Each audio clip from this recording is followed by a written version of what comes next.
warahmatullahi wabarakatuh. Shalom. Om Swastiastu. Namo Buddhaya. Salam kebajikan. Salam sejahtera bagi kita semua. Perkenalkan, kami dari jurusan PPKN kelas C Stapuk 2024 Dengan mata kuliah pengantar ilmu hukum dan dosen pengampu Bapak Taufik Ramadan, SHMH.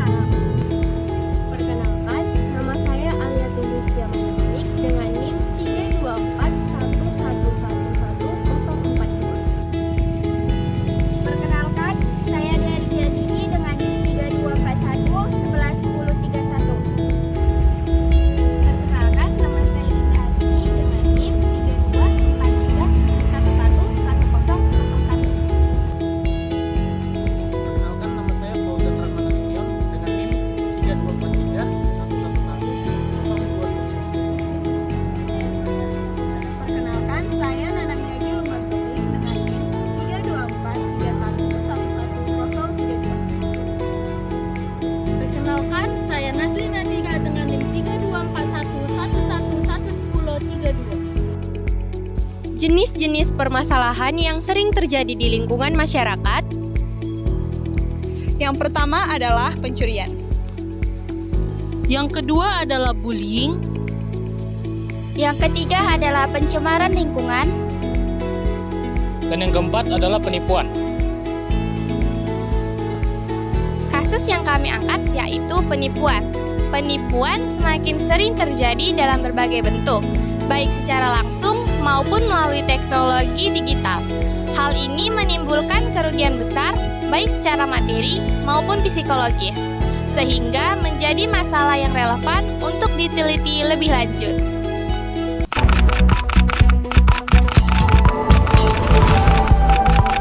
Waspada terhadap praktik investasi ilegal atau bodong. Tersangka dugaan investasi bodong. Komplotan penipuan online berkedok hadiah membawa bukti transfer, korban pun membuat laporan polisi. Ditreskrimsus Polda Sulawesi Selatan menangkap komplotan penipuan online di tempat Pengembangan terkait dugaan investasi bodong yang dilakukan FN. Setelah Aparat Polres Jakarta Utara membekuk seorang pelaku penipuan. Bareskrim Polri mengungkap kasus penipuan daring atau scam online. Waspada dengan modus penipuan. Tersangka dugaan investasi bodong. Berkedok usaha jual beli solar. FN akhirnya ditahan Polda Kalimantan Selatan. Penyidik memastikan segera melengkapi berkas perkara termasuk mengejar aset-aset milik FN. Internet telah membawa banyak manfaat dalam kehidupan kita.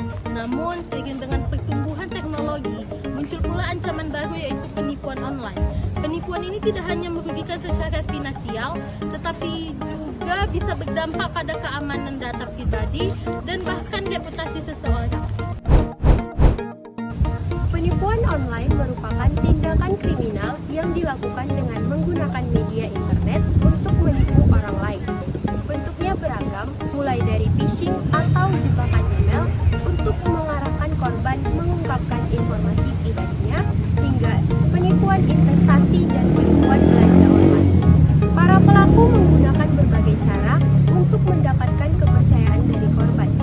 Lalu, penipu memanfaatkan kepercayaan tersebut untuk mendapatkan uang atau mendapatkan data pribadi dari korban. Unsur-unsur penipuan yang tercantum dalam pasal 378 KUHP yang pertama adalah membujuk orang untuk memberikan barang, membuat utang, atau menghapuskan piutang. Yang kedua adalah membujuk dengan maksud untuk menguntungkan diri sendiri atau orang lain dengan melawan hak. Yang ketiga dan yang terakhir adalah membujuk dengan menggunakan nama palsu, keadaan palsu, atau akal cerdik dan karangan perkataan bohong. 5 jenis penipuan online yang marak di Indonesia. Yang pertama adalah kita lihat phishing, yaitu kejahatan yang dilakukan oleh oknum dengan menghubungi calon korbannya melalui email, telepon, atau pesan teks dengan mengaku dari lembaga resmi. Biasa. Yang kedua ini caranya lebih rumit. farming, tapi lebih berbahaya karena farming akan mengarahkan mangsanya ke sebuah situs web palsu. Sebelum para korban menyadarinya, dengan cara ini sebuah perangkat akan dengan mudah diakses oleh pelaku. Kemudian ada pula yang namanya sniffing. Nah, hati-hati yang suka bertransaksi di tempat umum, begitu menggunakan wifi umum di ruang publik, ini akan digunakan oleh para pelaku kejahatan. Lalu ada juga yang namanya money mule, jenis penipuan oknum yang meminta korban untuk pertama menerima sejumlah uang ke rekening untuk ditransfer ke rekening orang. Secara logika, kalau mau transfer ya langsung saja, kenapa harus minta bantuan kita, begitu ya. Dan terakhir adalah social engineering, memanipulasi psikologis korban sehingga tidak sadar memberikan informasi penting dan sensitif yang kita miliki. Di Indonesia, penipuan online diatur dalam Kitab Undang-Undang Pidana atau KUHP pasal 378 tentang penipuan yang menyatakan bahwa pelaku penipuan dapat dipidana penjara maksimal 4 tahun penjara. Selain itu, Undang-Undang Informasi dan Transaksi Elektronik atau Undang-Undang ITE pasal 28 ayat 1 mengatur bahwa pelaku yang menyebarkan berita bohong dan menyebabkan kerugian konsumen di internet dapat dipidana penjara 6 tahun dan dengan denda 1 miliar.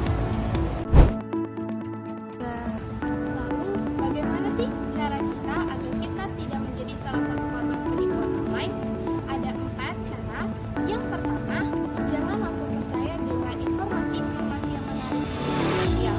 Lalu yang kedua, jangan pernah memberikan data diri pribadi kita kepada orang yang tidak kenal, baik itu nomor NIK, kartu kredit, dan nomor rekening kita. Lalu yang ketiga, pastikan keamanan situs sebelum melakukan transaksi online dengan melihat ada tidaknya tombol gembok di situs tersebut. Lalu yang keempat, jangan pernah klik tautan mencurigakan yang dikirim baik melalui SMS, email, dan juga WhatsApp. Berikut adalah Fishbone mengenai penipuan online, yang dimana penipuan online terdiri dari beberapa faktor yaitu manusia, materi, metode, mesin, lingkungan, dan organisasi. Faktor yang pertama adalah manusia. Tingginya angka kemiskinan dan pengangguran menjadi salah satu faktor utama yang mendorong maraknya penipuan online. Kondisi ekonomi yang sulit seringkali memaksa individu untuk mencari cara cepat memperoleh uang, termasuk melalui aktivitas ilegal seperti penipuan di dunia maya. Keinginan mendapatkan uang dengan mudah sering mendorong pelaku penipuan online. Mereka memanfaatkan teknologi untuk menjalankan modus seperti investasi palsu, hadiah fiktif, atau pencurian data, menjangkau banyak korban dengan cepat. Kebebasan dalam menggunakan internet sehingga para penggunanya bebas dalam menggunakannya. Kebebasan dalam menggunakan internet memberikan pengguna akses yang luas untuk memperoleh informasi, berkomunikasi, dan bertransaksi. Namun, kebebasan ini juga membawa tantangan, terutama dalam bentuk penyalahgunaan seperti penipuan online. Penipuan online terjadi karena sifat internet yang terbuka, anonim, dan global, sehingga memungkinkan pelaku untuk memanfaatkan kelemahan pengguna yang kurang waspada atau kurang memahami keamanan digital. Misalnya itu modus seperti phishing, yang dimana pelaku mengirimkan email atau pesan palsu untuk mencuri data pribadi. Sangat mudah dilakukan karena tidak ada batasan ketat terhadap pengiriman pesan online. Selain itu, penipuan investasi dan toko daring palsu juga memanfaatkan kebebasan pengguna dalam mengakses dan mempercayai informasi yang ada di internet. Meskipun kebebasan adalah hak dasar, pengguna juga harus menyadari bahwa tanggung jawab dan literasi digital adalah kunci yang penting untuk melindungi diri. Pemerintah dan penyedia layanan juga perlu menyeimbangkan kebebasan dengan regulasi yang tepat untuk mencegah eksploitasi. Nah, dengan demikian, kebebasan internet dapat digunakan secara positif tanpa menjadi celah bagi pelaku kejahatan untuk melakukan penipuan online. Faktor yang ketiga adalah metode. Akses media sosial di zaman sekarang memudahkan para penjahat untuk menipu korban dengan bermodalkan pengiriman pesan dengan menggunakan kata-kata indah dan semenarik mungkin untuk mengikat perhatian korban. Pesan-pesan ini biasanya dirancang sedemikian rupa untuk menarik perhatian korban, membangun rasa percaya, atau bahkan membuat korban merasa terikat secara emosional. Kemudian, akses ini ditambah dengan kemampuan penjahat untuk menyembunyikan identitas aslinya, membuat banyak orang menjadi sasaran empuk. Karena itu, penting bagi pengguna media sosial untuk lebih berhati-hati, tidak mudah percaya dengan pesan dari orang asing, dan selalu memeriksa kebenaran informasi sebelum mengambil tindakan lebih lanjut. Faktor yang keempat yaitu mesin. Belum adanya alat pendeteksi aplikasi penipuan online. Nah, jadi kurangnya alat untuk mendeteksi aplikasi penipuan online menjadi salah satu tantangan besar di era digital. Hingga saat ini, belum tersedia teknologi yang mampu secara cepat dan akurat mengidentifikasi aplikasi-aplikasi yang dirancang untuk menipu pengguna. Hal ini menyebabkan masyarakat menjadi rentan terhadap berbagai bentuk kejahatan cyber.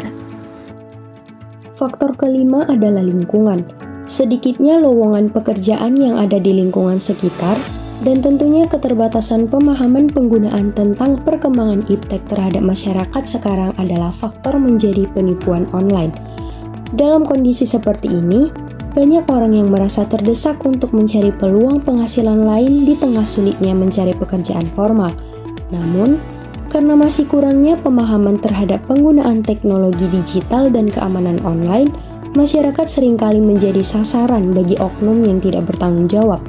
Akibatnya, orang-orang yang belum cukup paham tentang risiko di dunia digital kerap terjerumus dalam perangkap penipuan online yang dapat merugikan mereka secara finansial dan psikologis.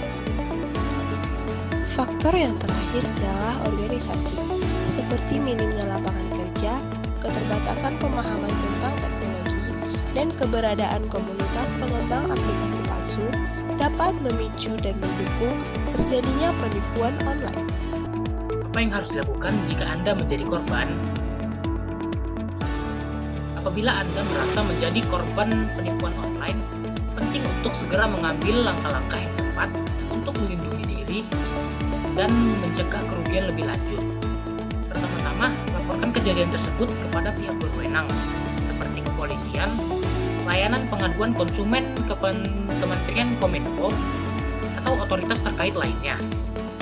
Kedua, pastikan Anda menyimpan semua bukti, termasuk riwayat komunikasi, tangkapan layar, atau dokumen transaksi yang dapat mendukung proses investigasi dan membantu penegak hukum dalam menindak pelaku secara efektif. Nah, selanjutnya, berhati-hatilah saat bertransaksi online di masa mendatang dengan selalu memeriksa keabsahan platform atau pihak yang bersangkutan. Dapat disimpulkan, penipuan online bisa dicegah jika kita semua waspada dan sadar hukum. Jangan biarkan diri Anda menjadi korban. Ingat untuk selalu hati-hati dalam bertransaksi online dan memeriksa kebenaran informasi sebelum mempercayainya. Bersama kita bisa melawan penipu online. Hidup online. Waspada penipuan online itu seperti jadi superhero di dunia digital. Di tengah kemudahan internet, kita harus siap menghadapi berbagai jebakan yang mungkin muncul. Bayangkan, penipu kini bisa menyamar sebagai teman, bank, atau bahkan situs belanja favorit kita. Untuk itu, kita perlu jadi detektif handal, selalu curiga dan cek fakta sebelum mengambil langkah. Gunakan kata sandi yang kuat, jangan pernah sembarangan membagi informasi pribadi, dan pastikan situs yang kita kunjungi aman. Dengan kewaspadaan yang tepat, kita bisa menjelajahi dunia maya dengan lebih tenang dan aman. Ayo, jadilah generasi yang cerdas dan waspada, sehingga penipuan online tak bisa mengalahkan kita.